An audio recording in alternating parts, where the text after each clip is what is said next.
Buenos días y bienvenidos al quinto vídeo del curso online Linux Essential. Mi nombre es Andrés Egea y en este vídeo vamos a ver el capítulo 9 que habla de las scripts básicos.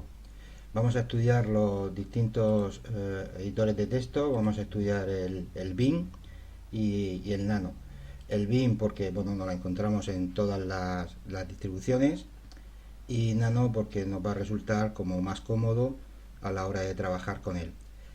Este capítulo abarca el objetivo de la certificación de Linux Essential, el 3.3, que habla de convertir los comandos en un script.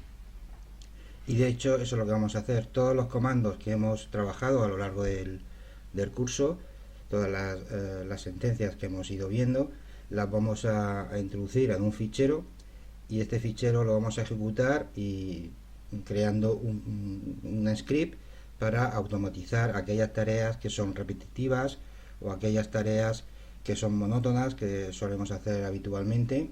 Pues las introducimos en un procesador de textos, las ejecutamos y elaboramos el script. Como decía, todos los comandos que vamos a utilizar van a ser los comandos que ya hemos visto y algunos nuevos propios de los scripts. En cuanto a editores de texto, vamos a trabajar con el Vim y con el Nano. Ya os comenté en vídeos anteriores que no podíamos, o que no se podría crear un script en un procesador de texto con texto enriquecido como es el LibreOffice, dado que este pues le da, cuando nosotros damos al intro a un tabulador, le da caracteres especiales que el interpretador de comandos no sabría interpretar, nos daría error. Entonces tenemos que trabajar con procesadores de texto plano, como son el Nano y el Vim. Bueno, y hablando de Vim, Vim trabaja de dos modos distintos. Trabaja en modo comando y en modo inserción. Modo comando para hacerle darle las operaciones. Estas operaciones sobre el texto casi siempre, o casi todos sus comandos, empezarán por dos puntos y una letra. Así, por ejemplo, trabajando en modo comando, con dos puntos, dando dos puntos W, guardaremos el archivo, dos puntos Q, salimos del editor Vim. Ya veremos que si no hemos grabado anteriormente, Vim no nos va a permitir salir. Lo vamos a ir viendo ahora en la máquina virtual. Y para pasarnos al modo insertar, que es para pasarnos a escribir sobre el procesador de textos, tendríamos que dar una I minúscula para introducir textos. Si damos una I mayúscula, lo que hacemos es insertamos al iguinicio de la línea, y con una A mayúscula al final de la línea. Siempre podremos volver otra vez al modo comando cuando estemos en insertar. Con la tecla escape volveríamos al modo comando. Vamos a ver voy a compartir la máquina virtual,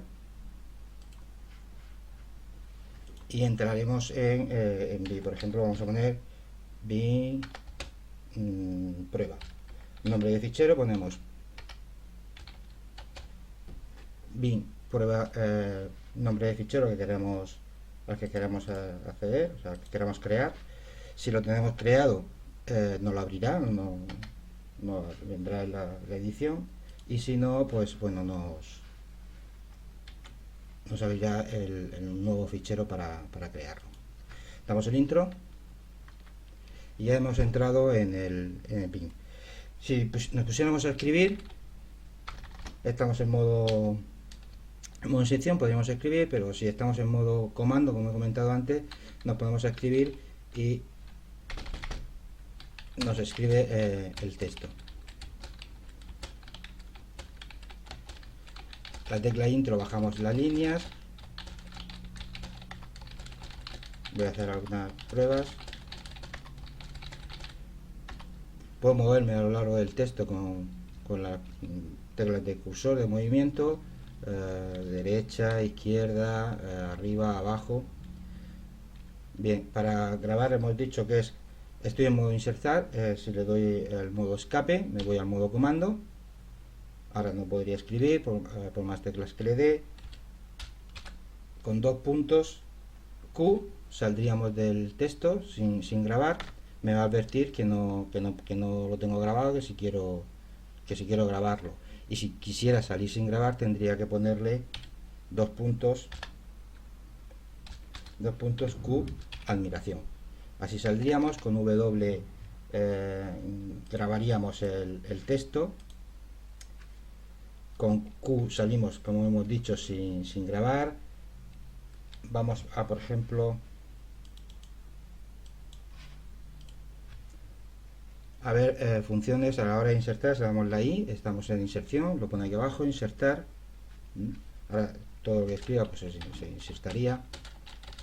Con la J movería el cursor una línea abajo, dando la tecla J cuando estoy con escape.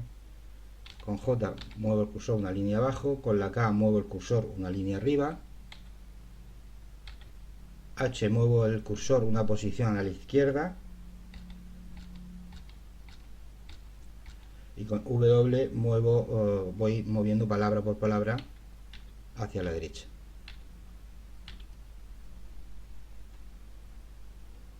Si me quiero posicionar, estoy por ejemplo aquí en esta línea, me quiero posicionar en la línea tercera, poniendo 3 G mayúscula, me posiciono, me voy a la línea tercera. Si me quiero poner en la línea primera, 1 G mayúscula, me pongo en la línea primera. Si quiero ir al final de este texto, bajando mayúsculas, pues Shift G, me voy a la última línea del documento, etcétera, etcétera. Así veo que puedo ir moviéndome y borrando los caracteres. Por ejemplo, si quiero eliminar una palabra, tendría que darle DW, doy DW y he borrado la palabra. DW, borro otra palabra. Si quiero borrar dos palabras a partir del cursor, pondría 2 DW y borro las dos palabras. Si quiero eliminar, por ejemplo, X caracteres, quiero eliminar 5 caracteres, con 5 y dándole una X, borraría 5 caracteres del cursor. Por ejemplo, voy a borrar 3 X, borro los 3 caracteres del cursor, etcétera, etcétera. Como vemos, todos los comandos pues bueno, van a base de teclas y demás. Es al principio difícil de trabajar con ello, pero bueno, te acostumbras y al final hasta os puede gustar. Por ejemplo, la D lo que hace es borrar desde la posición del cursor, desde aquí hasta el final, de mayúscula, borro todo. Hay muchos caracteres. Ya vimos, por ejemplo, en el less, que para buscar una palabra en el texto poníamos la barra. Aquí también ponemos la barra y buscamos desde el cursor hacia abajo, y si lo queremos buscar desde el cursor hacia arriba, ponemos el interrogante. Bien, podemos sustituir una palabra, localizar una palabra y sustituirla por otra con CW, etcétera, etcétera. Vamos a salir, no voy a grabar, Q admiración, no grabo y salimos del bin. Existe un procesador de texto llamado bin, que es lo mismo que el bin, es lo mismo, pero al instalar el bin tienes la posibilidad o te da una especie de manual para bin. Si lo quisiéramos instalar, os aconsejo que lo instaléis para ver pues todos los caracteres de movimiento, todos los caracteres de todos los comandos para trabajar con bin. Nos tendríamos que ir con permisos nos tenemos que ir al usuario root. Veis que me ha cambiado el prompt, me lo ha cambiado por la almohadilla. Estoy trabajando ahora como root, y ahora con el comando apt-get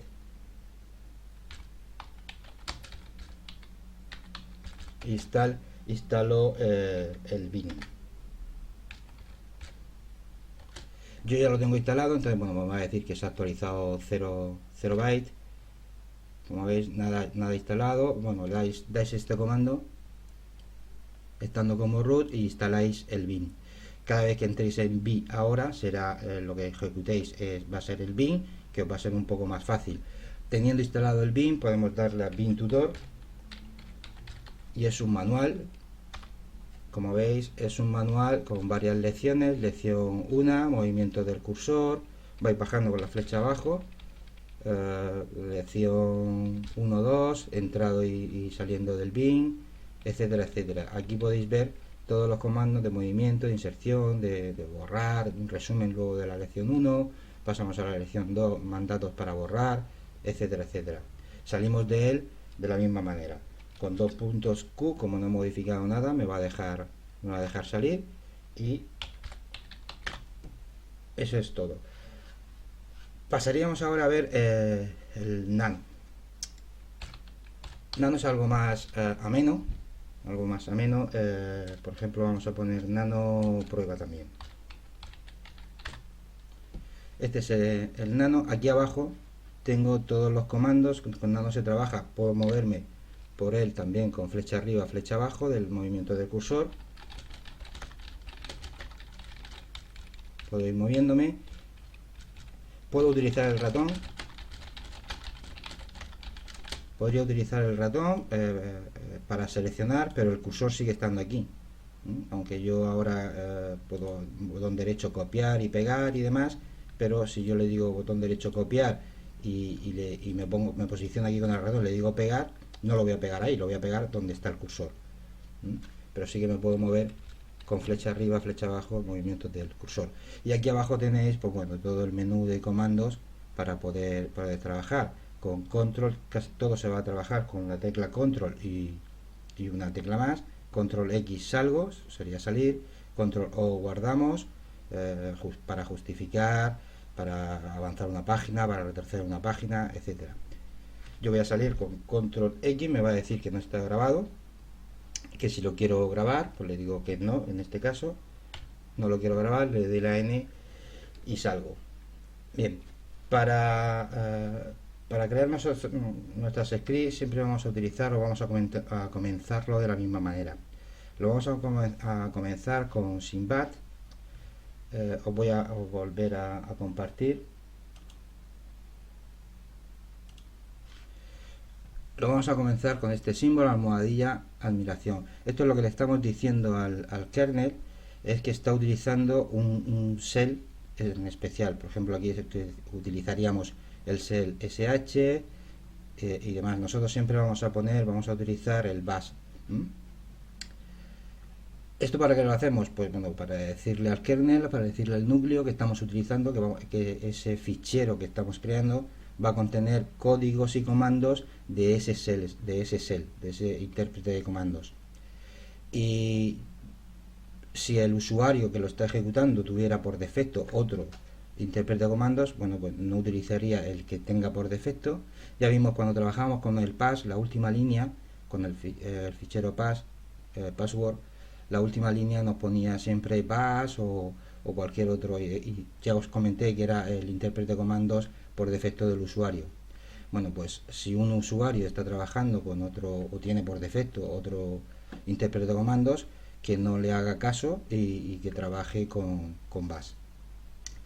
Voy a volver a compartiros y vamos a ver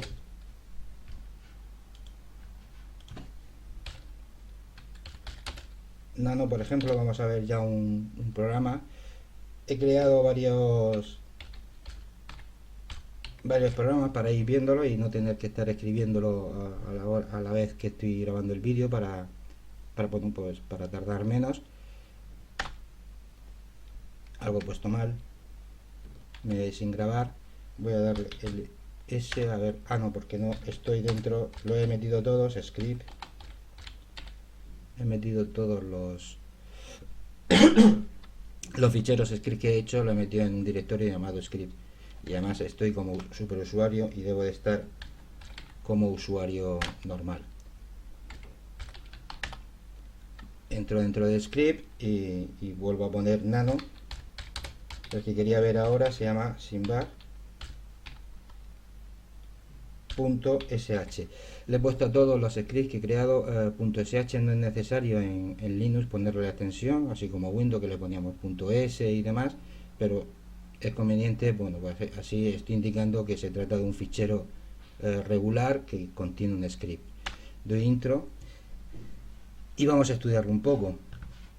Como hemos visto, siempre ponemos, o al comienzo de la línea hay que poner SysBab para indicarle al núcleo que estamos trabajando, que va a trabajar con SysBab. Una de las cosas que nos hace Nano es, bueno, nos pone colores, ¿vale? Que nos indica, pues por ejemplo, que esto es el contenido de una variable, que esto es un literal, etcétera, que esto es una etiqueta de comando, y esto verde que está aquí último es un espacio en blanco. Lo podemos quitar, lo quito y demás. Ya estuvimos hablando de la importancia de las variables. Las variables en programación para crear script son muy importantes, puesto que vamos a guardar un dato que luego con el que vamos a trabajar, vamos a procesarlo. Para crear variables os recuerdo que era nombre y luego un igual y el contenido que le quería meter. En este caso, por ejemplo, como la variable, el contenido que le quiero meter tiene un espacio en blanco, lo he puesto entrecomillado, no sé si se aprecia bien, comillas, pone Andrés, espacio, Egea. Ese literal va a estar contenido en la variable nombre, que luego la voy a utilizar a lo largo de mi script para lo que necesite. Con echo lo que hacíamos es sacar un mensaje, ¿vale? Y si yo quiero trabajar con el nombre de la variable, o sea, con el contenido de la variable, tenía que ponerle un $$ delante.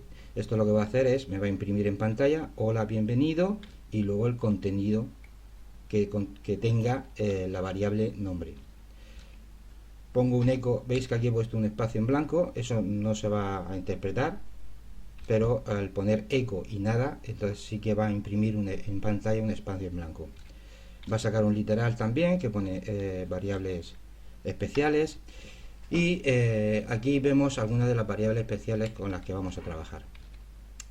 Estuvimos ya hablando de la variable especial $home, que contenía el directorio personal. Bueno, pues vamos a ver que no imprimiría con $display, que va a ser la salida de Xwindow, la salida estándar, la salida de la pantalla, que era el número 0. El nombre del usuario está contenido en la variable user. Aquí muestro el contenido de la variable user. El ser por defecto que va a trabajar el usuario está contenido en la variable de sistema, la variable de ambiente, $shell. Y el nombre de la máquina está contenido en hostname, sí. Luego imprimo otra en blanco y aquí utilizo otra variable, pero va a contener la salida de un comando. Para que contenga la salida de un comando, os recuerdo que poníamos entre comilla oblicua, entre este tipo de comilla oblicua, el comando, y bueno, le voy a dar el formato para que solo me saque el día, el lunes, martes, miércoles, lo que sea, y luego imprimo echo en la pantalla. Nos saldría día de la semana y el contenido de la variable hoy. Bien, pues una vez hecho esto, voy a quitar los espacios blancos que tengo por aquí, lo grabamos con control 0, le decimos que sí, queremos grabarlo con ese nombre, con el que ya tenía, intro y control X. Ahora ya, bueno, hemos creado esa script y ya podríamos podríamos ejecutarla. Vamos a ver cómo es la script, -L, un listado largo.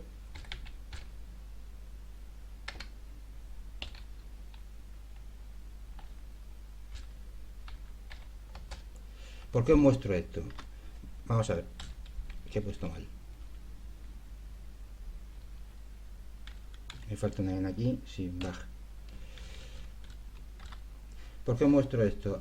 Todos los ficheros tienen sus permisos, ¿vale? Hay permisos de escritura, permisos de modificación y permisos de ejecución. Este tema ya lo abarcaremos, es un tema que viene a continuación, y estudiaremos bien lo que son los permisos de los ficheros. Pero todos los ficheros que queramos ejecutar, que queramos hacerlos ejecutables, no nos basta, por así decirlo, con la extensión, sino que tienen que tener permiso de ejecución. Tendría que tener aquí una X, o aquí, según lo pudiera o lo va a poder ejecutar el propietario, los usuarios del grupo del propietario o cualquier otro usuario del sistema. Esto ya lo estudiaremos en profundidad, pero ahora si yo quisiera ejecutar, lo ejecutaría con barra y nombre de fichero. Esto me lo tendría que ejecutar, pero me va a decir que no tengo permiso, que no tengo permiso para ejecutar, porque no tiene los permisos de ejecución. A un fichero que no tiene permiso de ejecución, yo lo que puedo hacer, si lo quiero ejecutar, si lo quiero ejecutar para shell, lo puedo anteponer el comando sh, el comando shell y nombre de fichero, y lo ejecutaríamos. Lo que vamos a hacer, en vez de ejecutarlo así, lo que vamos a hacer es darle los permisos de ejecución a ese fichero. Con chmod, que ya veremos en otro tema mejor, le vamos a dar permisos de ejecución.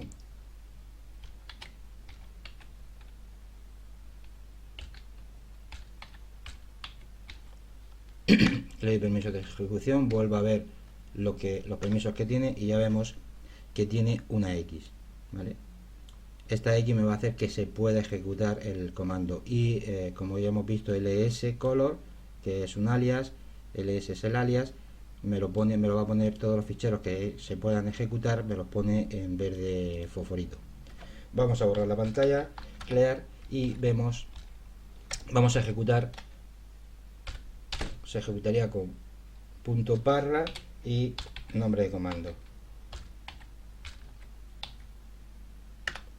Y vemos, como hemos visto anteriormente, nos pone hola, bienvenido, el nombre de la variable nombre que le había puesto, Andrés Egea, me imprime eco sin nada, me imprime una línea en blanco, luego me saca variables especiales, el literal que le he puesto con eco, salida de X window, me pone el nombre del display, que es el 0 por defecto, me pone el contenido de la variable que me indicaba el directorio personal, luego me pone el nombre del user, o sea, el nombre de la variable que me indicaba el nombre del usuario. Vemos que me está imprimiendo pues todas las variables que yo le he comentado.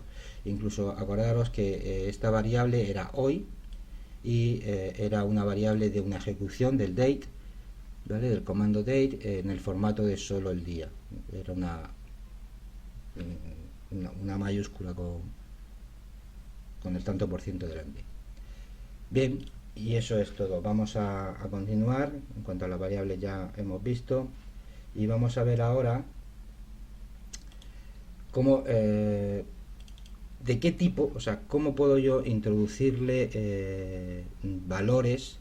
Hemos visto que yo dentro de un script puedo trabajar con variables, generar variables.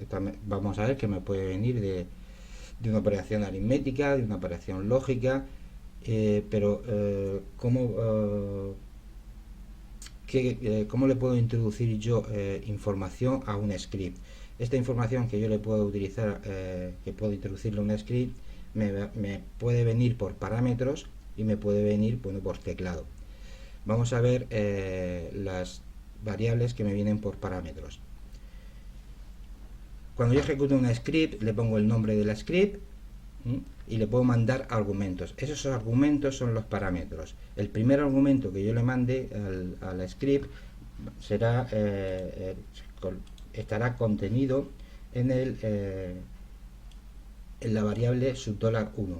El segundo estará contenido en la variable $2 y así hasta $9. Yo le puedo introducir una variable a un script 9 variables distintas. $0 lo que contiene va a ser el nombre del programa. $almohadilla lo que va a contener es el número de parámetros que será introducido, 5, 6, lo que necesite. Ahora vamos a ver un ejemplo y veremos que esto es importante. Luego tenemos otras variables especiales como son $interrogante. $interrogante lo que va a hacer o lo que me dice es el éxito o no del comando anterior ejecutado. Yo ejecuto un comando y luego pregunto por la variable o visualizo la variable $interrogante. Si tiene un 0 es que el comando anterior ha tenido éxito o no lo ha tenido. Si tiene un 1 es que no lo ha tenido, o tiene un 2, tiene otro tipo, ha tenido algún error el comando anterior. $admiración lo que me va a indicar es el PIC, el IDE del comando que se ha ejecutado en segundo plano, del último comando que se ha ejecutado en segundo plano. Subdólar es el ID del proceso que estoy ejecutando en estos momentos. Y así con todo. Subdólar asterisco lo que va a hacer es visualizarme todos los parámetros, subdólar 1, subdólar 2, subdólar 3, todos los parámetros que se hayan introducido. Vamos a ver un ejemplo de ello.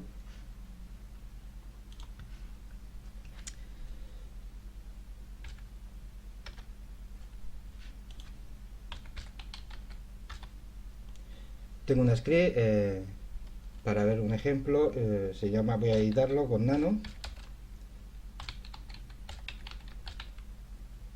Le he llamado parámetros SH.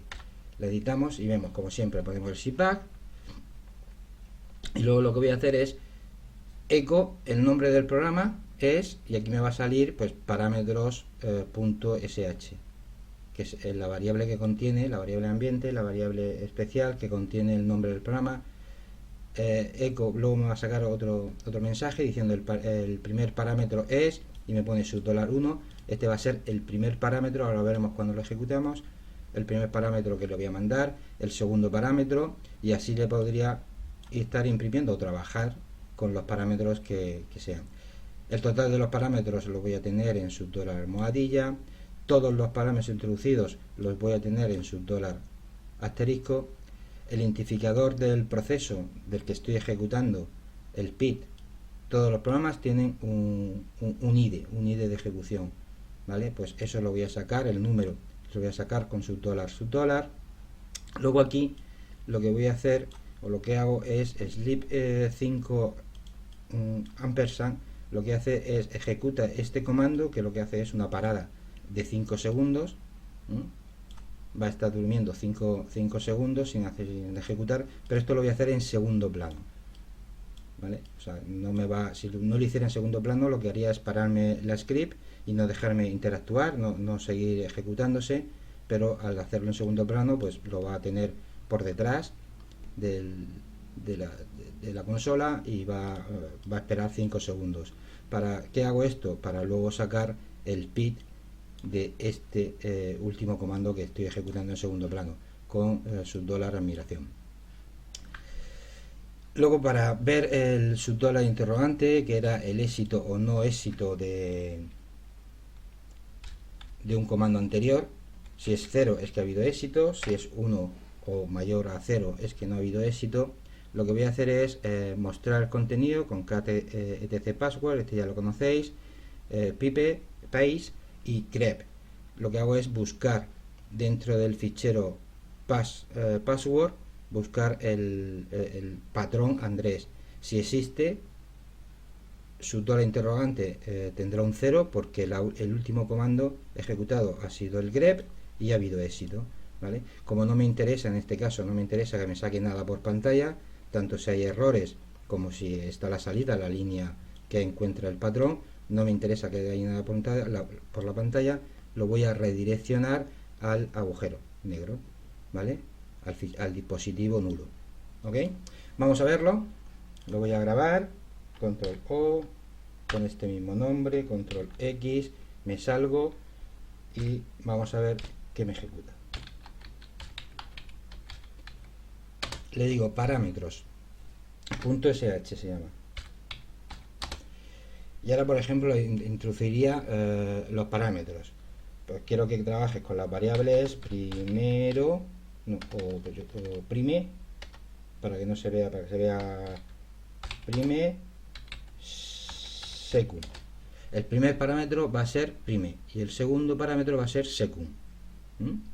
Si, por ejemplo, imaginaros que este programa me sumara dos números y pondría suma 5, 6, pues la primera variable a trabajar sería el 5 y la segunda variable a trabajar sería el 6. En este caso son cadenas de texto, prime, secund. Vamos al intro y algo hecho mal. Será la P mayúscula seguramente. No. Lo he escrito mal. Parámetros. ¿Vale? Lo ejecuta. Dice el nombre del programa, que estaba contenido en su dólar almohadilla. Dice el nombre del programa es, pues, nombre del programa. Me ha cogido el subdólar 1 como primer parámetro, que es el primer parámetro que le he mandado. Lo contengo dentro de la script en la variable subdólar 1. La variable subdólar 2 va a contener, como veis, el segundo parámetro o la segunda variable que le he mandado a la hora de ejecutar el programa. Número de parámetros, subdólar almohadilla, ¿vale? Me dice que son 2, 1 y 2. Los parámetros introducidos son, y aquí es el subdólar asterisco, me imprime los dos parámetros que le he introducido. El PID del proceso que estoy ejecutando es el ID del proceso parámetros .sh es 3418. El ID del proceso que he ejecutado en segundo plano, acordaros que era el sleep 5, es el 3419. Y la salida de la última orden fue porque hicimos una búsqueda con un grep en el fichero password.wd para ver si teníamos el usuario Andrés. Si lo teníamos, entonces no me imprime porque lo teníamos redireccionado al agujero negro, tanto la salida de error como la salida estándar. No me imprime nada, pero sí que el subdólar interrogante, esto es muy importante porque se trabaja muchísimo. Subdólar interrogante tiene un 0, contiene un 0. Con esto me está indicando que sí existe el patrón que estaba buscando, o sea que grep en la última orden, en este caso grep, ha tenido éxito en su búsqueda. Bien, otra de las maneras de introducir valor, voy a borrar la pantalla. Hemos visto cómo se puede introducir valores o variables dentro de un script. Hay otra de las maneras y es por la entrada-salida del teclado. Os voy a volver a compartir por la consola y es mediante el comando read. Este comando, número, lo que haría es, bueno, me saca un literal, me saca echo, introduce el valor de la variable, pongo la n para que el cursor se mantenga aquí en la espera de esa entrada. Luego pongo read número y al teclear cualquier número y darle el intro, lo que haría es grabar el número que yo le esté introduciendo en la variable número. Luego lo podría visualizar con el valor introducido es el contenido de número. Esta es otra de las maneras que vamos a tener de introducirle un valor a un script, o bien por parámetros o bien por teclado o por entrada-salida de la consola. Bien, y vamos a empezar ya a estudiar las estructuras de control. Las estructuras de control van a ser aquellas que yo estoy utilizando mis comandos, ¿vale? Pero quiero ejecutar, a veces querré ejecutar ciertos comandos si se cumple una condición o otros si se cumple otra condición. Para ello voy a utilizar el condicionador simple, que es una estructura de control que nos va a permitir ejecutar unas sentencias u otras según se cumpla la instrucción o no. Como vemos aquí en un organigrama, tenemos una introducción de unos datos, nombre y sexo, ¿vale? Luego preguntamos, esto es una pregunta, y en relación a esta pregunta, si el sexo es varón, si se cumple, pues va a ejecutar esta sentencia, y si no se cumple, la introducción del dato no es varón, por ejemplo, pues se va a ejecutar otra sentencia y luego ya seguiría el flujo del programa. ¿Esto cómo lo hacemos? Pues lo hacemos poniendo if, luego la condición, en este caso sería sexo igual a varón, ¿vale? Luego then, y lo que venga detrás del then, esto sería comando o comandos, todo lo que venga detrás del then va a ser ejecutado si la condición se cumple. Y else sería si no se cumple esa condición, pues ejecútame esto. Y como siempre, o como vamos a ver siempre, todas las etiquetas de la estructura de control, cuando se abre una etiqueta se debe de cerrar. y se cierra siempre dándole la vuelta o poniéndole al revés dicha etiqueta. En este caso if, pues cerramos la etiqueta con fin. Entonces vamos a preguntar por una condición y vamos a hacer si se cumple algo, intento poner una S, si se cumple algo, y si no se cumple otra cosa, o ejecuto, o se me ejecuta estos comandos o se me ejecutarían estos otros. Vamos a verlo con un ejemplo que siempre queda más claro. Para verlo he creado otra script, ¿vale? Para ver, por ejemplo, nano.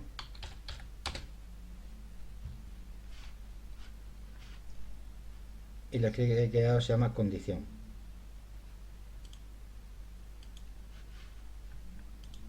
Ahora, no me deja de escribir condición.sh. Vamos a ver el código fuente, vamos a ver esto. Como siempre ponemos back y luego aquí decimos echo. Vamos a pedir por teclado, ¿vale? Y ponemos con el echo ponemos "-n" para que el cursor se mantenga al lado del texto. Ahora veremos cómo se ejecuta. Ponemos echo "-n" y entrecomillado ponemos introduce un valor numérico y lo vamos a recoger por el teclado y lo vamos a introducir en la variable var. Preguntamos por la variable var, ¿vale? Vamos a validar el contenido de esa variable var. Y es muy sencillo, lo único que estamos preguntando, ¿el contenido es menor a 10? Si es menor a 10, vamos a imprimir por pantalla un eco, se cumpliría esto, y entonces diríamos es menor a 10, y si no fuera menor a 10, sacaríamos por pantalla un mensaje diciendo es mayor a 10. O sea, si fuera mayor a 10, sacaríamos un mensaje diciendo mayor a 10. Y como siempre, cerramos nuestro condicional con fin. ¿Okay? Esto no, como veis está sangrado. No es necesario sangrarlo. Yo lo podría poner todo junto aquí, imaginado aquí a la izquierda. Pero es conveniente para leer mejor las scripts. Bueno, ir sangrando. Está el if y yo sé que el den está dentro del if, lo pongo dentro, y dentro del den está este echo o todas las instrucciones que sea, las voy poniendo adentro. Luego le haríamos una mejor lectura porque esto es muy sencillo de ver, pero si el if es un if jerárquico que veremos y es muy complicado o hay muchas líneas de instrucciones, pues se lee mejor si está sangrado. Entonces voy a salir, grabo y salgo y vamos a ejecutarlo, a ver qué nos dice.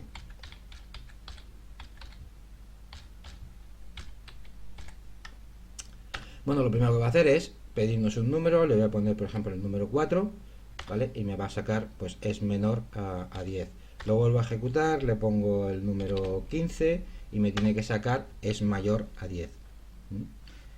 Vale, otra de las cosas que vamos a hacer, como vemos en las scripts, van a ser operaciones aritméticas. Bueno, vamos a hacer operaciones aritméticas y operaciones lógicas, pero las operaciones aritméticas vamos a utilizar un comando, el comando spread, ¿vale?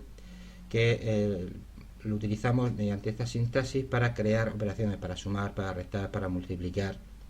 También podemos utilizarlo para preguntar por operadores relacionados, incluso por operadores lógicos, pero lo más normal es que se utilice a la hora de los operadores aritméticos. Su sintaxis es la siguiente: ponemos spread, el argumento o la variable que queremos sumar, por ejemplo, el operador, una suma, una resta, una multiplicación y otro argumento. Y ahí podemos concatenar más argumentos. Podríamos decir valor 1 más valor 2 más valor 3 más valor 4, y así podríamos concatenar todos los argumentos que tenemos. Los operadores que utiliza el comando spread son para la suma, bueno, pues un símbolo de la suma, para la resta el símbolo de la resta, para la multiplicación, puesto que es el asterisco, tenemos una barra inclinada y el asterisco para indicar que esto es para la multiplicación y que no es un metacarácter de asterisco, usa las dos. para la división la barra de la división, para sacar el resto de las operaciones el símbolo mod, el símbolo del tanto por ciento. En cuanto a los operadores relacionales, pues bueno, para comparar una expresión, compararla si dos operadores son iguales, pues el igual, el distinto con admiración igual, el mayor igual, el menor o igual, y podíamos concatenar varias operaciones pues con el OR lógico o con el AND lógico, ¿vale? Para decirle que si este es mayor o este es menor, si este es mayor y el otro es mayor también, algo así. Vamos a ver un script donde os lo explico mejor. Nano, y ahora lo llama aritmética .sh. Bien, como siempre ponemos que estamos trabajando, que este fichero contiene código del shell bash, y esto que no he comentado, lo he comentado aún, es un comentario. Si yo empiezo una línea de código, empiezo una línea con una almohadilla, significa le estoy indicando al intérprete, al bash, al intérprete, al shell que corresponda, le estoy indicando que es un comentario y que esto no lo interprete, ¿vale? Es conveniente, sobre todo cuando las scripts son largas, es conveniente que de vez en cuando se documente en el mismo programa el programa, ¿vale? Y esto lo hago pues con almohadilla. Aquí por ejemplo digo comparo los parámetros de entrada. Bueno, y ahora aquí pregunto if. Voy a preguntar lo primero si el número de parámetros, porque voy a necesitar dos parámetros, si el número de parámetros es igual a 2. Si el número de parámetros es igual a 2, pues entonces le digo el número introducido es pues primer parámetro y segundo parámetro. Si no fuera los parámetros igual a 2, si fuera 0, si fuera 1, si fueran 3, le voy a sacar un mensaje al usuario indicándole que necesitamos dos parámetros numéricos. Y hago una parada de 2 segundos para que lea el mensaje y exit, salimos de la script. Exit lo que va a hacer es abortar la script, se sale de la script. Entonces lo que está claro en esta script, que lo que voy a necesitar es que me introduzca dos números, dos parámetros. Una vez que me introduzca esos dos números, lo que hago mediante un if es comparo si el primero es mayor al segundo. Si es mayor, le indico un mensaje diciéndole S1 es mayor a S2. Lo que contenga el primer parámetro va a ser mayor al segundo parámetro. Si no, y esto es el else, yo lo podría poner else if. O sea, aquí lo que estoy haciendo es jerarquizando un if. Le estoy indicando si no es, estamos aquí, le estoy indicando si no es mayor, pregúntame si es menor. Esto lo puedo hacer con else if o la etiqueta el if. Y pondríamos lo mismo. Si no es mayor, el 1 no es mayor al 2, pues entonces pregúntame si es menor, si el primer parámetro es menor. De ser menor, entonces indícame un mensaje diciéndome que el primer parámetro es menor al 2, y si no, pues que van a ser iguales. Lógicamente, si el primer parámetro no es mayor y el primer parámetro no es menor, es porque son iguales. Si no ha entrado aquí y no ha entrado aquí, pues significa que no es mayor ni es menor, debe ser igual. Y como siempre ya cerramos nuestra etiqueta con fi. Y ahora vamos a ver los con expresión, los operadores. Realizamos operaciones aritméticas con la expresión. Esos dos números que me has introducido, ¿vale? Esos dos números, la multiplicación es, y le digo el contenido del resultado que traen entre paréntesis, es el contenido, y visualízame el contenido del resultado que está entre paréntesis. ¿Y qué contenido va a ser? Pues la operación realizada con el primero multiplicado con el segundo. y eso va a ser la multiplicación. La suma, pues lo mismo, pero con el símbolo de la suma. La división, el resto y la resta. Vamos a ver cómo se ejecutaría. Control O, Control X y ejecutamos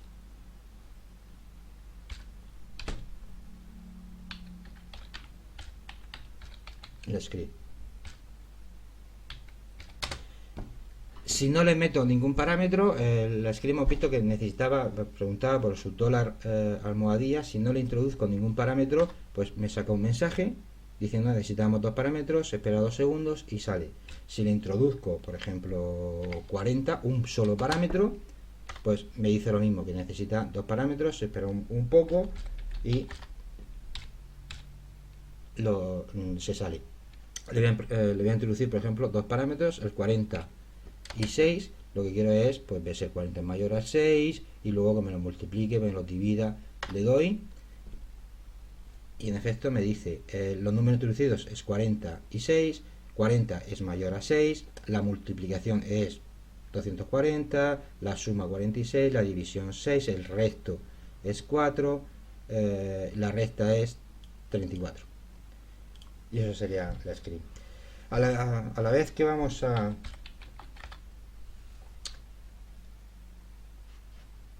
vamos a utilizar el operador, el comando spread, vamos a utilizar otro comando para testear. Este comando que vamos a utilizar para testear es el test. Con el test nos va a permitir evaluar 3 tipos de elementos, tanto archivos como cadenas de texto o números. Su sintaxis es la siguiente: su sintaxis es text menos y la opción que vamos a estudiar ahora y el archivo. Esto va a ser para testear los archivos. Para testear las cadenas, o sea, los números, va a ser text y entre corchetes la expresión que yo quiera testear, si es mayor un número que otro, si es menor, si es igual. El test lo podemos sustituir por un corchete. Por ejemplo, aquí tenemos 2 ejemplos. Vemos, aquí estoy preguntando si testeo menos F, esto me está indicando que el fichero que le viene a continuación, que sería el archivo, es un archivo regular. Y además existe. O sea, si este existe y es un archivo regular, daría que un sí, saldría por then, y si no, pues saldría por else. Esto mismo lo puedo preguntar sustituyendo el test por el corchete, eso sí, poniendo aquí un espacio en blanco y el corchete con otro espacio en blanco aquí al final. Los operadores o las acciones que utiliza el TEC son las siguientes. Para archivos, yo puedo preguntar por -e, text -e de cualquier archivo, pues me va a indicar, va a salir por true, va a salir por then, por verdadero, va a salir si el archivo existe. -s si el archivo existe y tiene un tamaño mayor a 0. -t si el archivo existe y es un archivo regular. -f, perdón. -d si existe y es un directorio. Pregunta si es un directorio. -r si existe y tiene permiso de lectura. -w si existe y tiene permiso de escritura. Y -x si existe y tiene permisos de ejecución. Eso en cuanto a los ficheros. En cuanto a las cadenas, si yo quiero saber si una cadena contiene o no contiene algo, le puedo preguntar por -z, text -z, me va a indicar que el tamaño de la cadena es 0, no contiene nada. O -n, o simplemente text, el nombre de la cadena o de la variable, me va a decir que es si contiene algo y es mayor que 0. Incluso puedo comparar con text dos cadenas de caracteres. Para comparar números utilizaría text del número o corchete, ¿vale? Text del número, primer número, menos EQ para ver si esos dos números son iguales, menos NE para ver si esos dos números son distintos, menos GT para ver si si el primer número es mayor que el segundo, menos G para ver si el primero es mayor o igual al segundo, y menos LT para ver si el primero es menor al segundo, y menos LE para ver si es menor o igual que el segundo. Bien, vamos a ver un ejemplo que nos quedará más claro. Y el ejemplo que vamos a ver, nano, tengo preparado un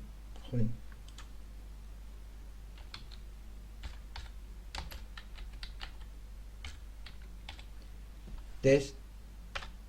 Vale. Aquí en este script lo primero que vamos a hacer es, vamos a pedir por teclado un echo, que no se mueva el cursor, que se queda al lado de fichero. Introduzca el nombre del directorio o fichero. Voy a pedir un nombre de directorio o fichero para ver si es directorio o fichero. Lo voy a introducir, lo que me ponga el usuario por teclado, lo voy a introducir en dato. Validamos la entrada. Esto es un comentario que no se va a interpretar. Pregunto, text, dato. ¿Qué estoy validando aquí? Aquí estoy validando si en la variable dato contiene algo o no contiene nada. Es posible que yo le pida al usuario un dato y le dé al intro. Pues tengo que saber si me ha metido dato o no me ha metido dato. Así lo puedo testear. Si contiene algo, si es mayor a 0, pues le digo la cadena introducida se la visualizo, ¿vale? El tema es que ya sé que puedo trabajar con la variable dato a lo largo de mi script, porque si existe, si ha introducido algo, y si no ha introducido nada, le digo no has introducido ningún dato. Y aquí incluso debería, al no introducir ningún dato, no puedo trabajar con la script, puesto que ahora voy a testear, le haría un exit para que se salga. Cierro mi if, ¿vale? Entro en otro if preguntándole si es fichero regular. Si paso de aquí es porque se ha introducido datos y voy a verificar si es un fichero regular. Si lo es, den echo talf. Contenido del dato es un fichero regular. Y cierro mi if. Como veis aquí no estoy poniendo else. No es necesario poner else. Es si no quiero hacer nada, pues no pongo el else. En este caso solo quiero ver si es un fichero regular, y si lo es, imprimo un mensaje al usuario, y si no lo es, no quiero hacer nada. Paso a validar si existe y tiene derechos de ejecución. O sea, si ese fichero existe y tiene derecho de ejecución. Si lo es, se lo indico al usuario. Paso a validar si ese dato que me ha introducido es un directorio. Si lo es, le digo que es un directorio. Vamos a grabar esto y lo ejecutamos y vemos cómo se ejecuta. Como veis, ya no estoy haciendo el chmod voy a poner un ls para que se vea el contenido del directorio. Como veis, no estoy haciendo ningún chmod, no le estoy dando permisos de ejecución a ningún otro fichero, solo se los di al principio al zipbag, porque ya todos los demás sí que le he ido poniendo yo ficheros que eran ficheros de ejecución. Bien, decíamos, íbamos a ejecutar el fichero test.sh.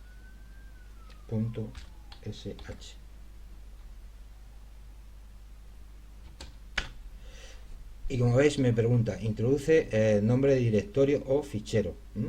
Pues no le voy a introducir nada, le voy a dar el intro y veremos que me dice no has introducido ningún dato. He testeado el contenido del dato, de la variable dato, y al no tener nada me salgo de la script. Lo voy a volver a ejecutar y le voy a introducir, por ejemplo, etc, el directorio etc.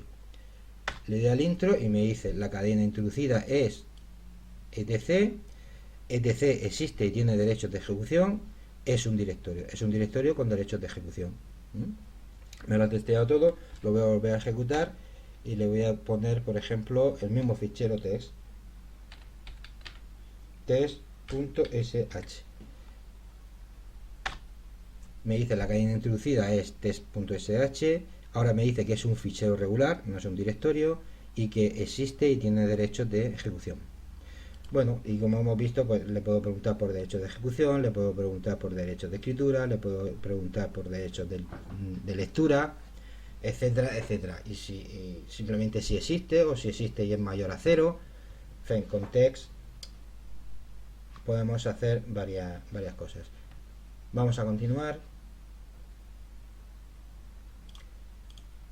Se nos puede dar el caso, le estamos preguntando a veces por con if, es un condicional simple, y le estamos preguntando si tiene un valor o tiene otro. Incluso hemos visto antes si tenía 3 valores, si era mayor, si era menor o si era igual. Pero cuando los valores son varios, cuando la variable puede optar varios valores, y esos valores, según el contenido de la variable, voy a hacer una instrucción o voy a hacer otra, utilizo un case. El case lo utilizaría, como digo, para validar una variable, y si esta variable contiene un dato específico, pues entro a ejecutar una serie de instrucciones. Si contiene otro dato específico, ejecuto otra serie de instrucciones, y así con los casos y los datos que pueda obtener la variable. ¿Ves? Aquí, por ejemplo, en el ejemplo este, pues si contiene el caso 6, si se da que tiene el valor 6, pues ejecuto esto y luego ya continuará con mi script. ¿Cómo se programa esto? ¿Cómo haríamos el código fuente? Pues diríamos case, que es la etiqueta del condicional múltiple, case, el valor de la variable que yo quiero validar si se encuentra en valor 1 y pongo paréntesis. Por ejemplo, si es 5, cierre paréntesis, y a partir de ahí le pongo todos los comandos que yo quiera ejecutar si ese valor se cumple, y lo termino con punto y coma, punto y coma. Valor 2, pongo todos los comandos que yo quiero ejecutar si ese valor se cumple, y los termino con punto y coma, y así con todos los valores que yo quiera especificar, ¿vale? Y un último valor es el asterisco espacio, el asterisco paréntesis. Este lo que me está indicando es que si no contiene ninguno de los valores que he testeado aquí, ninguno de los valores por los que he preguntado. Si no contiene ninguno de los valores, pues bueno, pues lo mismo, pongo los comandos que yo quiera ejecutar y cierro el asterisco con punto y coma, punto y coma. Y como veis ahora, lo que hago es cerrar la etiqueta case con sus letras al revés. Pongo exact y cierro la etiqueta. Vamos a ver un ejemplo. Borro la pantalla.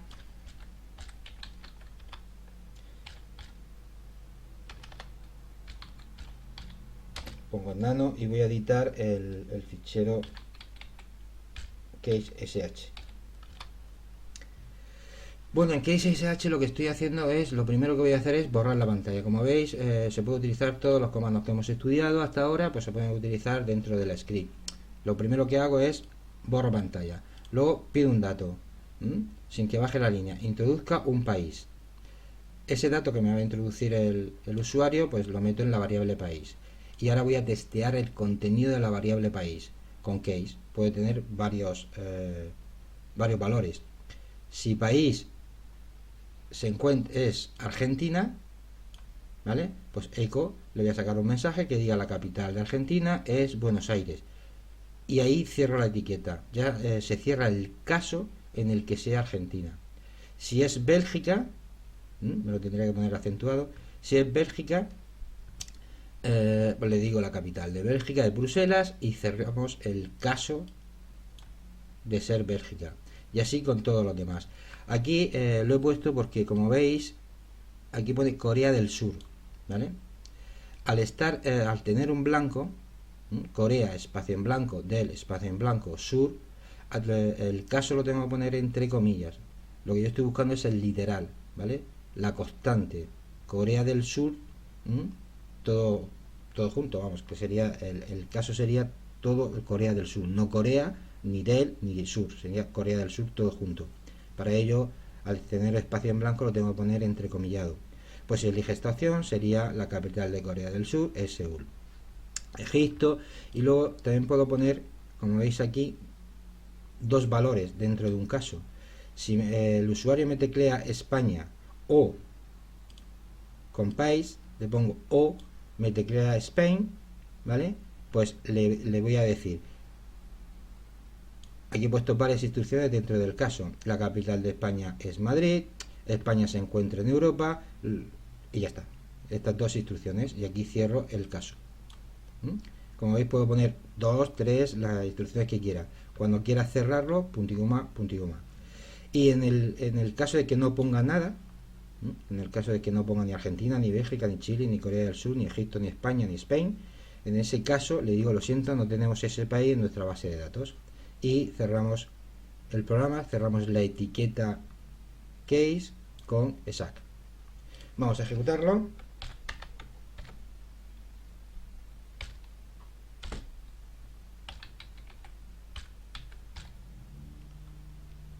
Bueno, lo primero que me he borrado de la pantalla, lo primero que me pide es introduzca un país.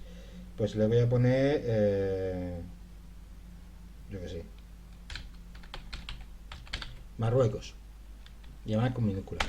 Me dice, lo siento, no tenemos ese país en nuestra base de datos. Lo vuelvo a ejecutar y le pongo Spain. Spain. Y luego esto, Spain con la S minúscula. Voy a poner bien Spain. Y me dice la capital de España es Madrid, España se encuentra en Europa. Si le pusiera Corea,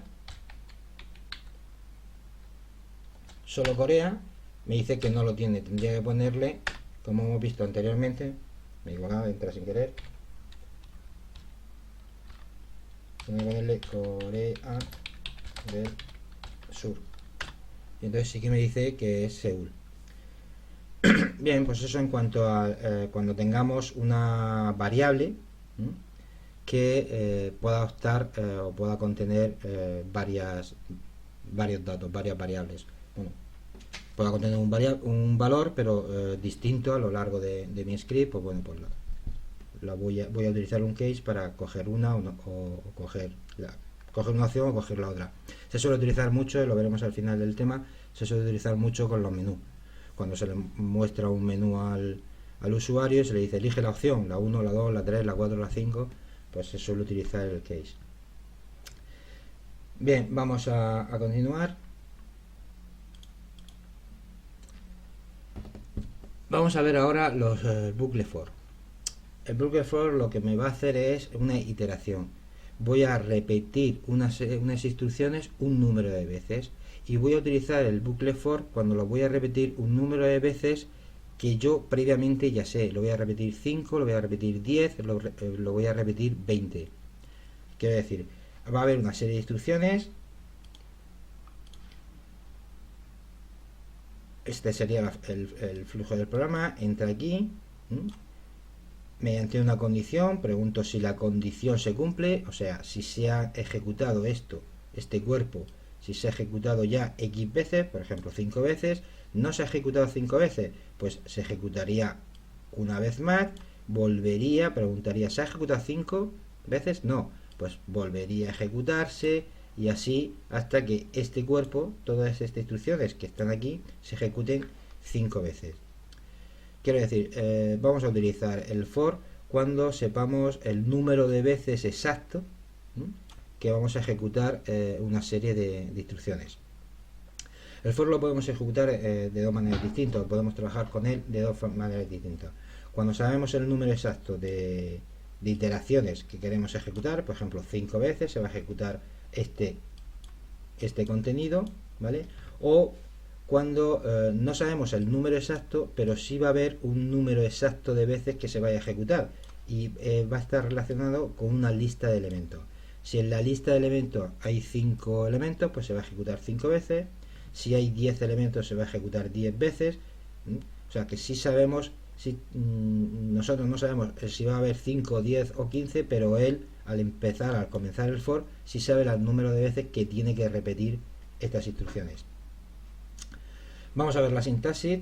Para decirlo un número de veces en concreto, le decimos for, abre paréntesis, aquí inicializamos la variable, ¿vale? Por ejemplo, ponemos i igual a 0, punto y coma, le decimos cuántas veces se tiene que repetir, pues por ejemplo, si i igual a 0, pues mientras que i sea menor a 5, pues lo voy a repetir el 0, el 1, el 2, el 3 y el 4, ¿vale?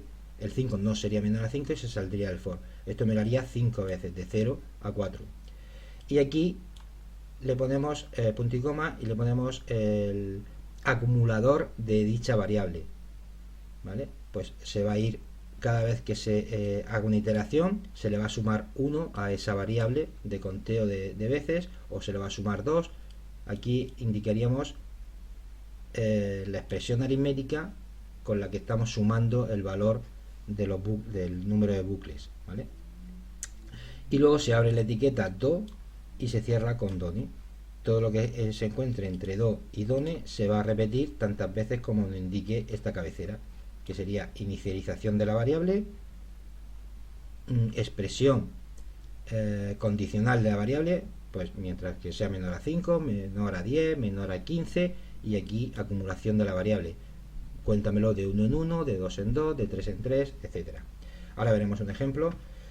Y en cuanto a listas, ponemos for, nombre de la variable se encuentra en lista de elementos. ¿Esto para qué cuándo lo voy a utilizar? Pues bueno, cuando quiero recorrer una tabla, que no vamos a entrar en este curso en tablas, pero por ejemplo cuando quiero recorrer el contenido de los ficheros de un directorio, a un ls del directorio etc.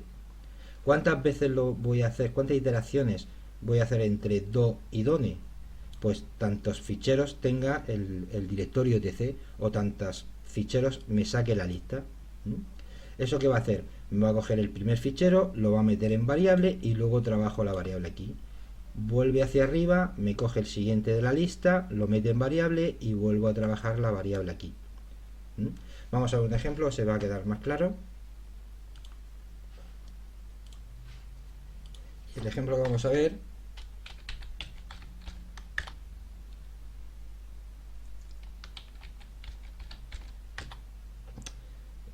entramos, esta vez vamos a entrar en for sh,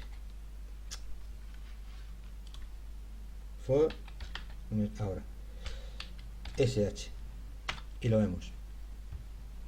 Vamos a tener un tipo de for, y como hemos dicho, for paréntesis, inicializo la variable. Voy a utilizar la variable c para hacer el conteo de iteraciones desde 0. Esto lo voy a repetir mientras 0 sea menor o igual a 5. O sea, se va a hacer el 0, se va a hacer el 1, el 2, el 3, el 4, el 5. Se va a hacer entre do y done, va a entrar a ejecutar las instrucciones que haya 6 veces. La 0, la 1, la 2, la 3, la 4 y la 5. 6 veces. Porque va a ir contando de 1 en 1. El c++ significa que se incremente en 1 la variable 0. Hago un read. ¿Para qué hago un read aquí? Bueno, pues para que haga una parada. Aquí lo que estoy es pidiendo por teclado un dato, pero como veis no pongo ninguna variable. Luego lo estoy utilizando simplemente para que haga una parada y cuando yo pulse una tecla continúe. Vamos a ver. Lo que se va a repetir en el for es echo, y sin bajar la línea se va a mostrar el contenido de C, va a poner un espacio en blanco y va a poner luego otro C, otra C, o sea, otro contenido. Esto lo que va a hacer es 0, 1, 2, 3, me va imprimiendo la lista de veces que se vaya creando la iteración. Esto es un tipo de for. Y otro tipo de for de lista, lo que voy a hacer es for, como hemos dicho, una variable, puede ser el nombre que nosotros queramos, que se encuentre en, y aquí lo que hago es la ejecución de un comando, comillas oblicuas, y lo hago es lístame el contenido del etc de aquellos ficheros que tengan extensión conf, ¿vale? Pues todo este listado pueden ser 30, 40, 50, van a ser las que se repita entre do y doni. ¿Qué voy a crear entre do y doni? O sea, ¿qué instrucciones? Pues voy a buscar el patrón false dentro de ese fichero.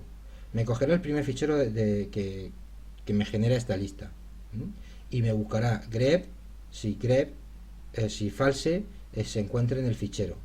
Si se encuentra, ¿vale?, no me lo va a mostrar por pantalla, y si da error tampoco me lo va a mostrar por pantalla, porque tengo redireccionada la salida de error y la salida estándar del comando. Pero sí voy a preguntar luego si ha habido éxito en este grep.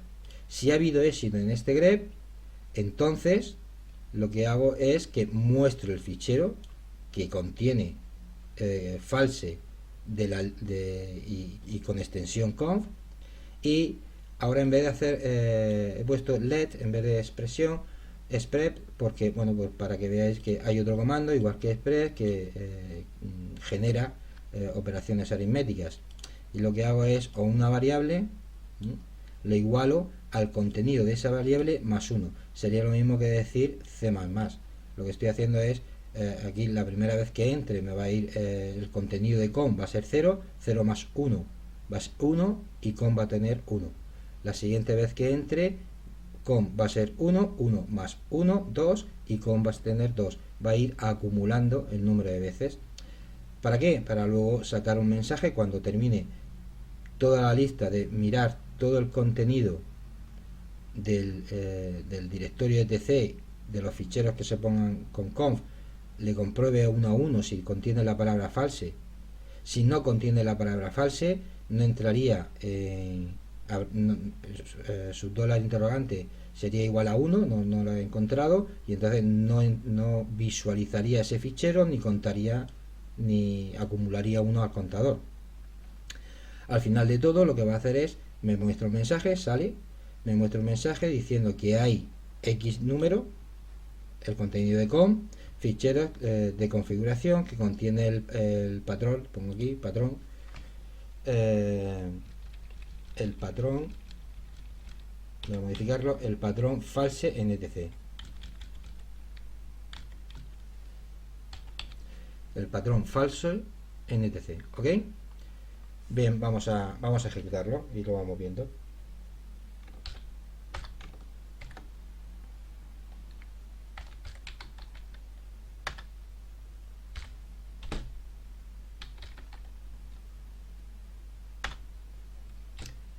Es for.sh. Bien, como veis, el primer for, que era de 0 a menor o igual a 5, pues me ha imprimido, he entrado en el done, y dentro lo único que había era que imprimiera la variable, el contador, pues imprime 0 y espacio en blanco, 1 y espacio en blanco, 2 espacio en blanco, y así hasta que llega hasta 5. Y cuando llega a 5 termina el for, y había un read, ¿vale?, que me está esperando para que teclee una tecla, la que sea, para continuar con la script. Le doy al intro, por ejemplo, y entra en el otro for, que era un for de lista, que iba a listar todos aquellos ficheros de etc que tuvieran la extensión conf, y dentro de eso los listaría todos, creo que son 35 o 36 ficheros, pero dentro de eso aquellos que contengan false dentro de su fichero con un grep y que haya tenido éxito, que lo detecto con su dólar interrogante, pues me lo muestra y suma 1 a un contador, para luego decirme que hay 4 ficheros de configuración, etcétera, etcétera. Y aquí están los 4 ficheros que ha mostrado. Bien, y ya por último vamos a ver el caso en el que yo no sé el número de veces exacto, ni lo voy a sacar de una lista que es algo fijo, pues es 7 o 8, pero el sistema sí lo sabe una vez que empieza con el for. Yo no sé el número de veces de las iteraciones que quiero realizar, sino que se van a estar repitiendo esas sentencias o esos comandos, se van a estar repitiendo pues mientras se cumpla una condición. ¿vale? Mientras esta condición sea verdadera, se va a estar repitiendo estas sentencias. ¿Cuándo va a dejar de repetirse? No sabemos si 5, 6 o 20 veces. ¿Cuándo se va a dejar de repetir? Cuando ya no se cumpla la condición. Cuando salga por falso, continuará con la ejecución del script y no repetirá esto. ¿Cómo lo realizamos? Pues con while, vamos a hacer el burger while y entre corchetes le ponemos la condición que queramos testear. Y entre do y done, todos aquellos comandos que queramos que se vayan repitiendo mientras la condición se cumpla, ¿vale? Existe un análogo al while y es el until, que lo que haría es justo lo contrario. Sería el until, la sintaxis es la misma, until condición do done y dentro tal, y lo que haría el until es repetir el bucle hasta que se cumpla la condición, y el while es mientras se cumple la condición. Por eso solo vamos a estudiar el while. Si yo quiero un while negado, ¿vale? Sería un until. Bueno, vamos a ver un ejemplo que es como mejor lo podemos ver. Y ya he comentado antes,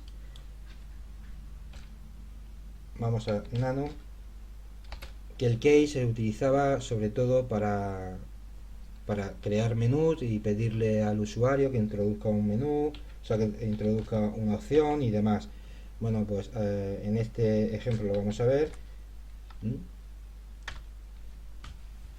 Vamos a ver, bueno, como siempre ponemos el synback, inicializo una variable con igual a 0 y hago un bucle que se va a estar ejecutando de do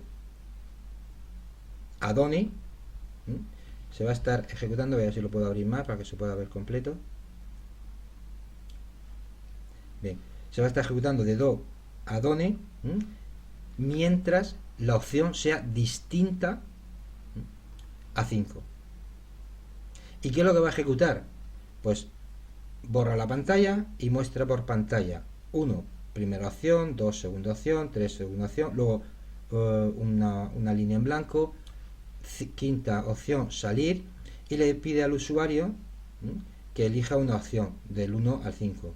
Como veis aquí, luego esa opción que elige el usuario la recoge en la variable OPC, la variable opción, y entra en un case. Si la opción contiene un 1, pues le saca esta línea, le imprime has elegido la opción primera. Si contiene un 2, has elegido la opción segunda, y así con todas. Y si contiene un 5, si el usuario pulsa la tecla 5, le dice gracias por utilizar la script, hasta pronto, y se sale. Esto, una vez que estemos aquí, si no pusiéramos nada, diríamos no nos saldríamos nosotros. Si no pusiera exit en la despedida, pues cuando vuelva aquí, le voy a quitar esto incluso, pues no tiene sentido. Le estoy poniendo, esto se va a ejecutar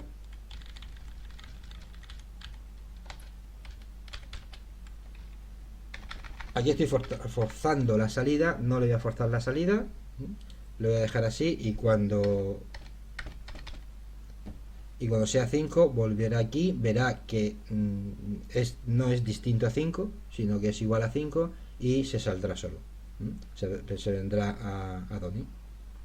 Bueno, aquí espera 2 segundos. Entonces esta opción es mientras que cuando saca la opción, cuando dice la opción, se viene a sleep 2, se espera 2 segundos para que se vea la opción y vuelve a ejecutar donde comienza el while, en el do, borra la pantalla, vuelve a mostrar el menú, pide la opción, elige la opción, espera 2 segundos y vuelve otra vez a borrar la pantalla, etcétera, etcétera. Y así va a estar hasta o mientras que sea distinto a 5. Esto mismo lo podríamos hacer con un until. Esto mismo lo podríamos hacer con until, no lo he escrito, no sé por qué. Porque estoy aquí.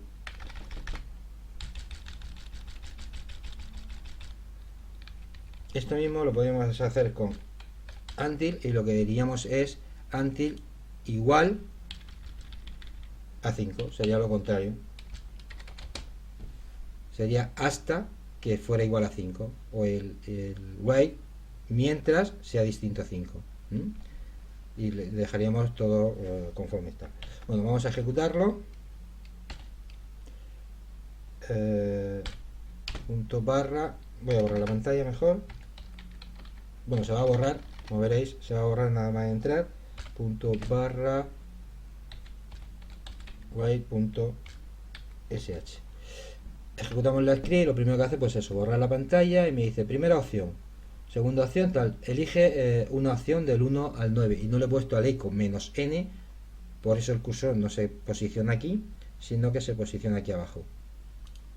Pues le voy a poner por ejemplo la opción 1, le doy al intro, has elegido la opción primera, espera 2 segundos y vuelve a mostrar el menú, le doy al 2, has elegido la opción segunda y así, le doy al 3, has elegido opción tercera y vuelve y no se va a salir hasta que yo le ponga un 5 que me diga gracias por utilizar la script, hasta pronto. Bien, y con esto terminamos el tema 9. Ya pasaríamos al tema 10.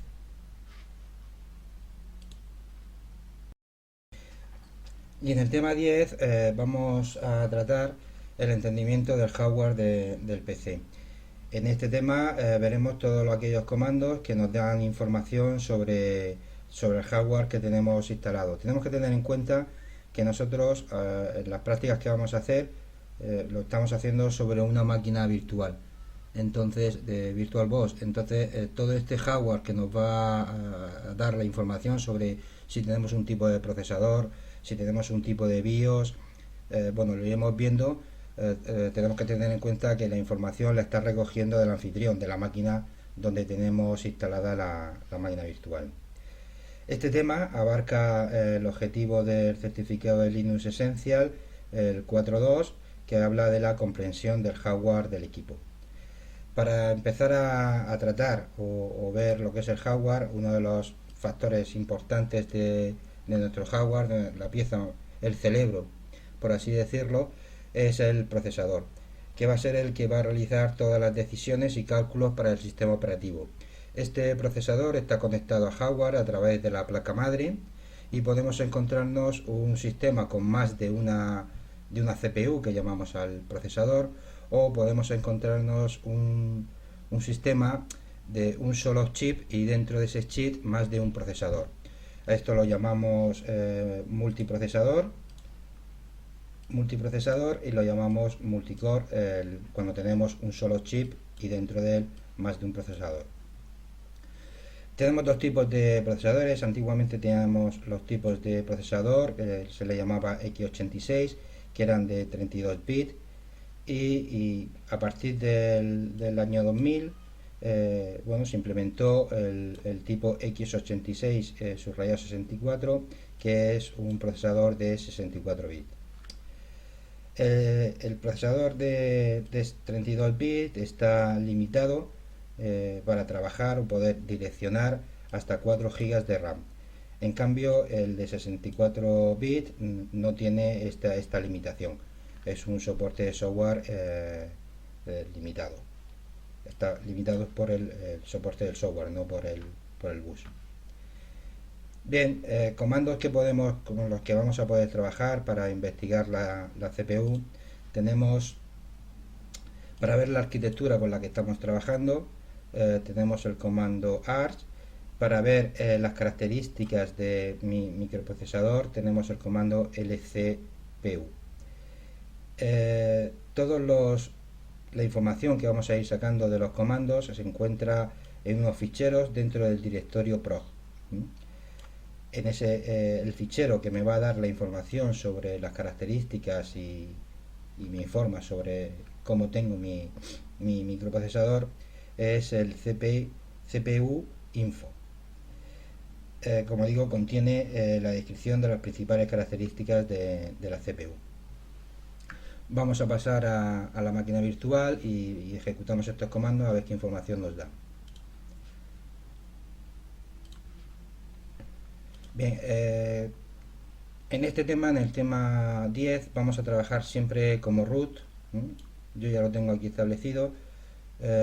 No por nada, sino porque muchos de los comandos, cuando investigamos sobre el hardware o le pedimos que me diga información sobre la BIOS y demás, me obliga a que, bueno, a tener los permisos y privilegios del root. Como hemos comentado, para ver información de la arquitectura utilizamos el comando ars, que me va a indicar, por ejemplo, aquí ahora mismo me está indicando que tengo una arquitectura de 32 bits. Con el comando ls y luego cpu me indica que tengo la arquitectura de la i686, que esto puedo trabajar en 32 bits o 64 bits, que tengo un microprocesador i7 a esa velocidad. Esto lógicamente lo ha sacado del anfitrión, es la información que saca, que tengo una caché L2 de tanta capacidad, la L3, etcétera, etcétera. Y luego, como os decía, en el fichero CPU info, que se encuentra en el directorio proc, lo voy a visualizar con cat, es donde tengo la información, toda esta información. Estos comandos van a sacar la información del fichero de configuración, que es CPU info. Bueno, pues la información que me da, pues como veis, es la misma que me daba el LSCPU. Bueno, y algo más. Bien, otra de las características o cosas más importantes en cuanto al hardware de una máquina, pues es la placa base.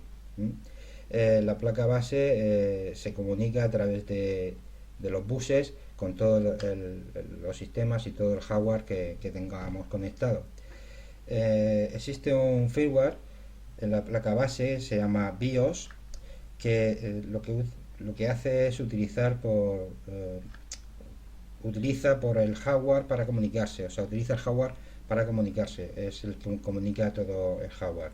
Es el estándar que define las estructuras de datos para las comunicaciones. El comando que nos muestra la información del sistema de este firmware, del BIOS, es DMI decode. No se encontró la orden, lo he escrito mal, es DMI decode. DMI decode. Bueno, aquí tenemos la información de toda nuestra BIOS. Si observamos, tiene que estar por aquí, me dice que el producto, que el nombre de la BIOS es VirtualBox, ¿vale? Porque en realidad lo que está haciendo es emular la BIOS en la máquina virtual y la llama VirtualBox. Esto es una máquina anfitriona, una máquina que tuviera instalado este Debian, pues bueno, nos daría el nombre de la BIOS en concreto. Otra de las características importantes en cuanto al hardware es la memoria. Bueno, todos sabéis que todo programa que se ejecute primero pasa por memoria principal.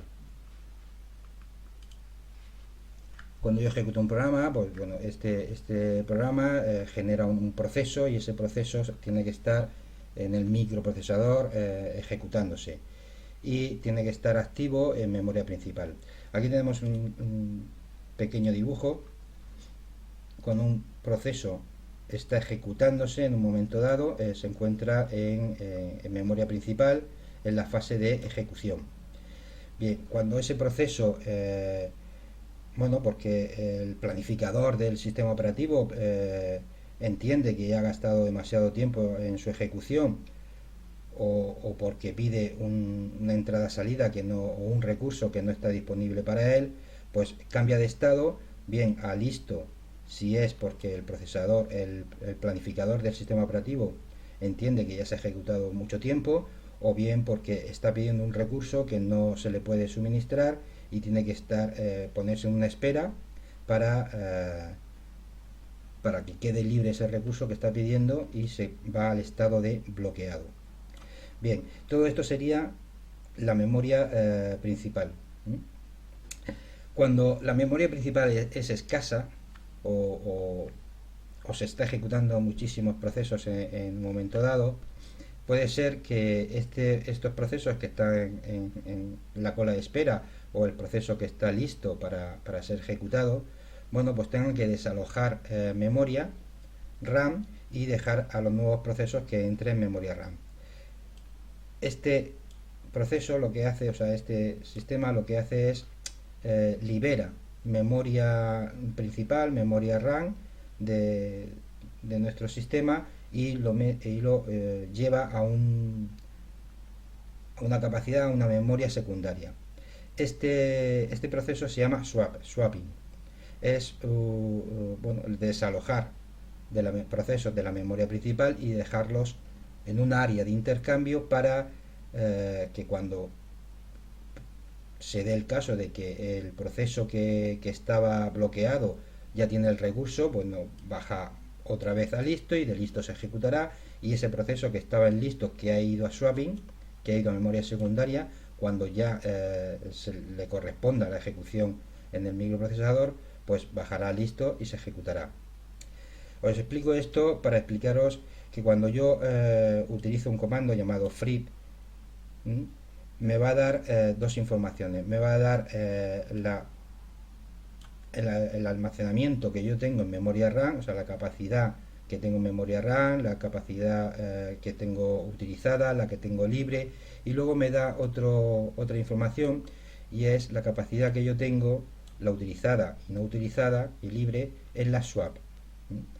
Cuando instalamos el sistema operativo, nosotros los primeros vídeos lo que hicimos es instalar el sistema operativo y no le hicimos personalizado, le dijimos al instalador que hiciera lo que él quisiera conveniente. Bueno, pues Linux obliga a tener una partición en memoria secundaria llamada swap, que eso es lo que hizo el instalador. Es un trozo de disco, una partición en la que se reserva para que aquellos procesos que tienen que salir de memoria principal para desalojarla, para dejar más sitio en ella, pues se alojen en la swap. Y esto se llama swapping. Es el área de intercambio. Se llama swap o área de intercambio. Dice, es el espacio de disco duro que se utiliza cuando la memoria RAM disponible es baja o se necesita por cualquier motivo más capacidad de la que se está asignando. Bien, vamos a ver qué información nos da Fripp. Volvemos a nuestra máquina virtual. Voy a borrar la pantalla y ponemos Fripp. Como veis, me está diciendo la memoria principal que tengo. Yo instalé 2 gigas, se le dice en la virtual 2 gigas, me dice lo que tengo usado, lo que tengo libre, y me dice también el área de intercambio, la swap, la memoria que tengo en el área de intercambio. La que estoy utilizando, en estos momentos no se está utilizando nada, y tengo pues toda su capacidad libre.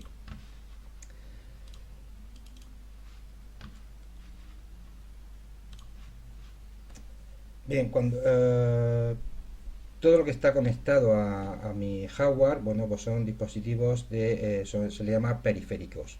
Existen dos tipos de periféricos: el periférico PCI, que pueden estar conectados al PCI o conectados al USB.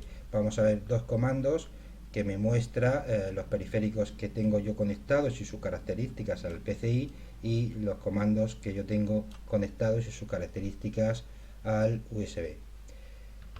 La diferencia principal es que este periférico, bueno, tengo que tener conectado antes de iniciar la máquina el dispositivo, y con el USB, como sabéis, bueno, es en caliente y puedo tener encendida la máquina y conectarlo y me lo vería.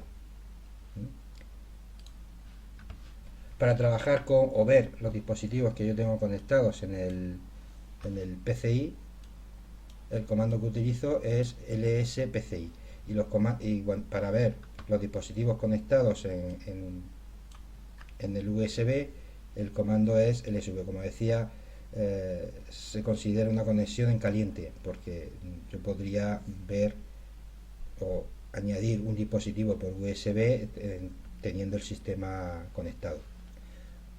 Vamos a ver qué información nos da en la virtual.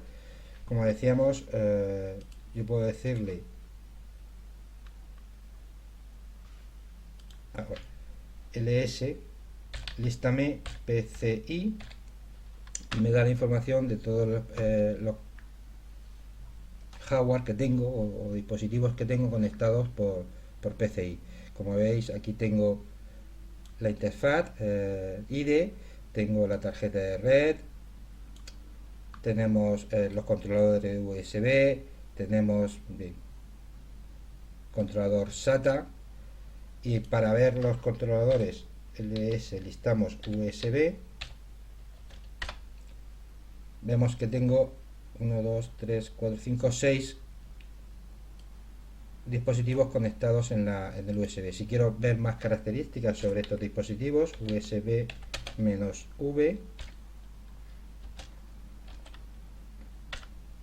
y vería más características sobre los USB-V. Lo he separado aquí y me ha dado un error. Ahora sí que estoy viendo más características sobre los dispositivos y los que tengo conectados al USB, de los distintos USB, de los 6 que tenía. Pues bueno, me va dando más características sobre ellos.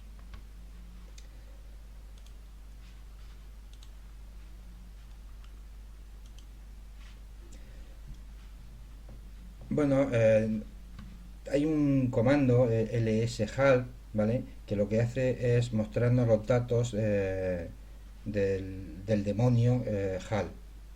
El demonio HAL lo que realiza es un seguimiento de todo el hardware del sistema y se lo proporciona a otros programas, a los programas que lo requieran. Es una herramienta para poder investigar los distintos hardware que tenemos, incluso informarle a los distintos programas que así lo requieran el hardware que está disponible o el hardware que tiene el sistema operativo. No lo vamos a ver porque no está por defecto. Debian no lo tiene instalado. Habría que instalarlo con apt-get install y lshal, y vamos a no lo vamos a ver por ahora. Bien, pasamos a dispositivos de disco, también llamados dispositivos duros. Bueno, se pueden conectar estos dispositivos tanto en PCI como en USB, y se dividen todos estos dispositivos de disco, de almacenamiento de disco, se dividen en particiones. Existen dos gestores de particiones, el gestor MBR y el gestor GPT, que ahora veremos sus diferencias.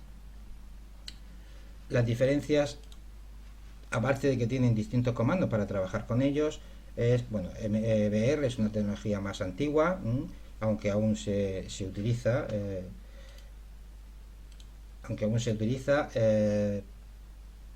Lo que tiene MBR, o lo que hace MBR, es permitirme crear 4 particiones primarias.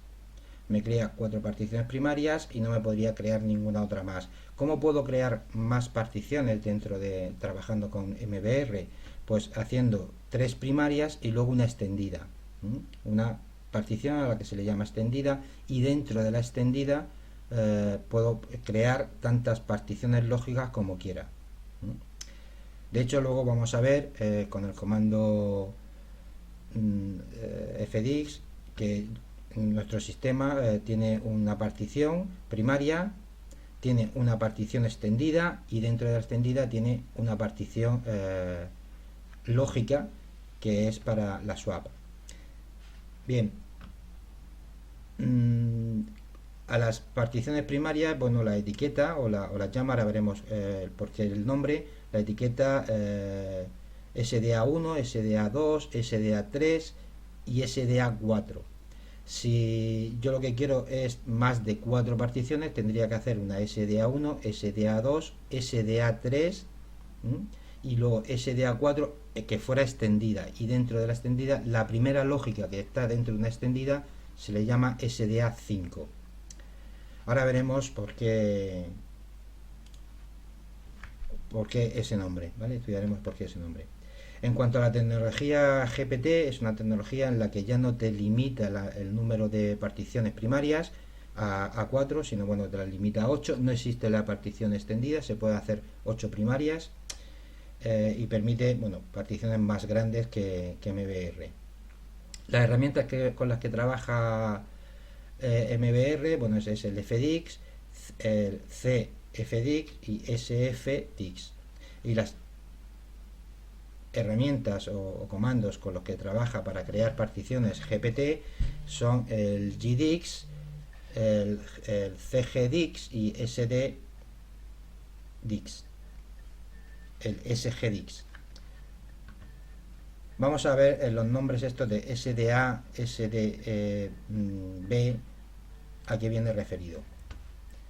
Bien, tenemos dos dispositivos, pueden ser IDE, pueden ser el disco, hemos dicho que lo podemos tener conectados a un IDE, a un USB, podemos conectarlo a SATA, podemos conectarlo a SCSI.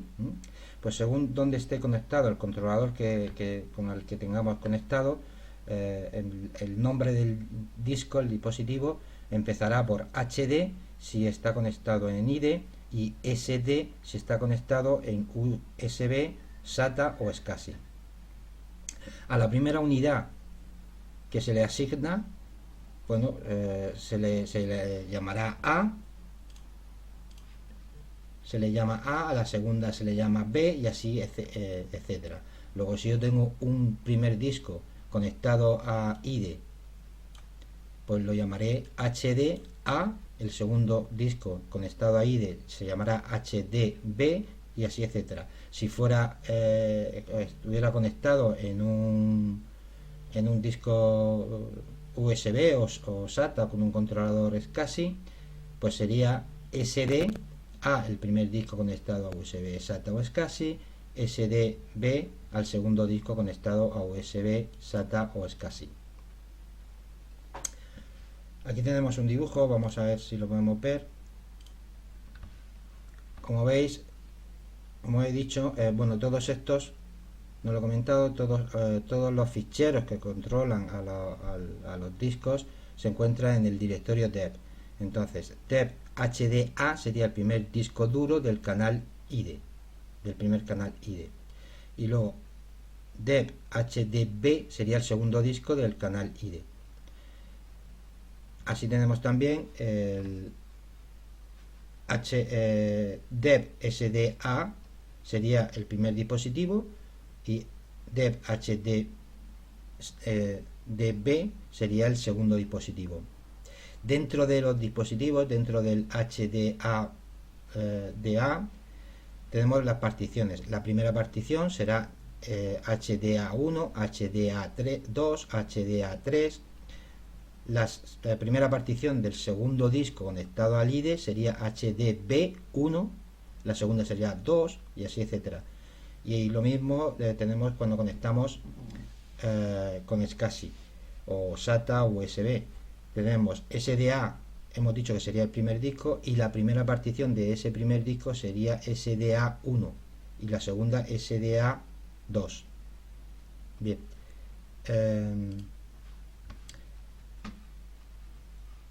Eso es lo que estaba comentando, que se asignan números 1 o 2 según el número de disco que es. Aquí un ejemplo, pues si es de la IDE, pues el primer disco sería SDA1 y si es de la segunda partición de un disco conectado en SATA, pues sería SDB2. ¿Cómo puedo ver yo la información de los discos? Me creo que me he ido al final.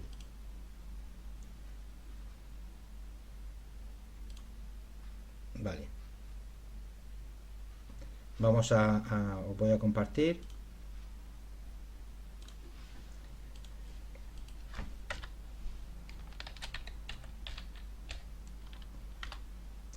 Estamos estudiando los distintos dispositivos. Si vemos, vamos a ver qué dispositivo se encuentra en deb.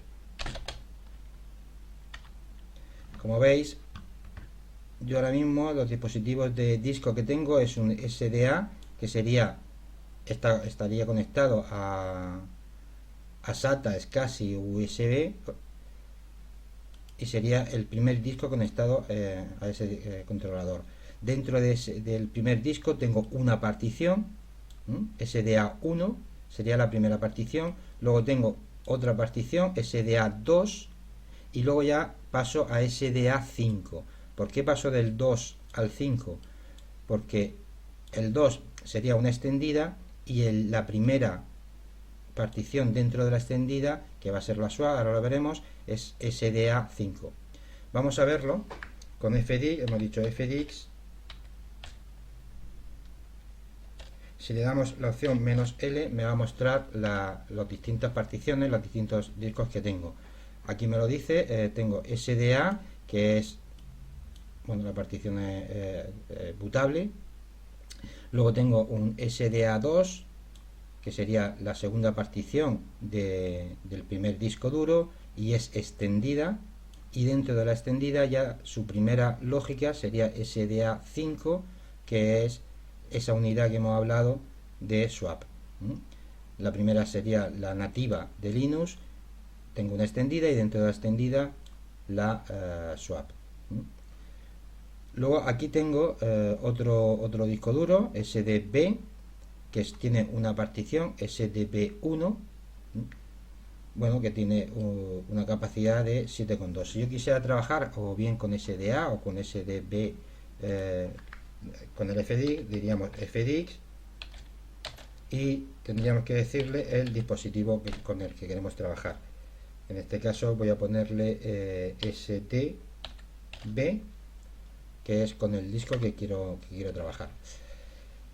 Bueno, me dice que los cambios solo permanecerán hasta que se escriban, o sea, todas las modificaciones que yo le vaya a hacer a este segundo disco conectado en SATA, que es un pendrive que he conectado para hacer las pruebas, se van a escribir solo cuando se grabe, cuando salgamos del FDX y se graben. Con M me está indicando que, bueno, me va a mostrar un menú, me muestra el menú para poder trabajar con ese disco duro. Si yo quiero borrar una partición, pues daría la orden B. En este momento daría la orden B, me va a decir qué partición quiero borrar y se lo diría. Si quiero listar las particiones, pues con P muestra la lista, la tabla de particiones. Voy a darle una P y me lista la tabla de particiones que tiene ese disco duro. En este caso solo tiene una partición. Con M volvemos. Si quiero añadir una nueva partición, pues le digo N y le añadiría una nueva partición al disco con el que estoy trabajando, que es SDB. El disco SDB me indica cómo es MBR, me indica si es primaria o extendida la que yo quiero crear. Si fuera GPT, esto no me lo preguntaría, o sea, por defecto sería siempre primaria, como hemos visto anteriormente. Le voy a decir que, por ejemplo, es primaria, no tengo capacidad, le digo que el número de partición, como tiene una primaria, pues le voy a decir que es la segunda, y me va a decir que no hay espacio libre porque todo el disco, todo el USB está ocupado con una sola partición. Bien, y ya por último el tema lo que trata es de los dispositivos de vídeo. Bueno, pues hay dos tipos de conexiones: Video Graphic Array, que es el VGA, y el interfaz digital, que es el DVI, ¿vale? El monitor y la tarjeta deben de soportar la resolución que se selecciona, y normalmente el mismo servidor XOR determina la resolución adecuada a esa tarjeta. El archivo de configuración de estos dispositivos se encuentra en etcx11 xor.conf. Y con esto ya terminamos este tema, y nada, en el siguiente tema ya empezaremos con el siguiente vídeo, ya empezaremos con el tema 12.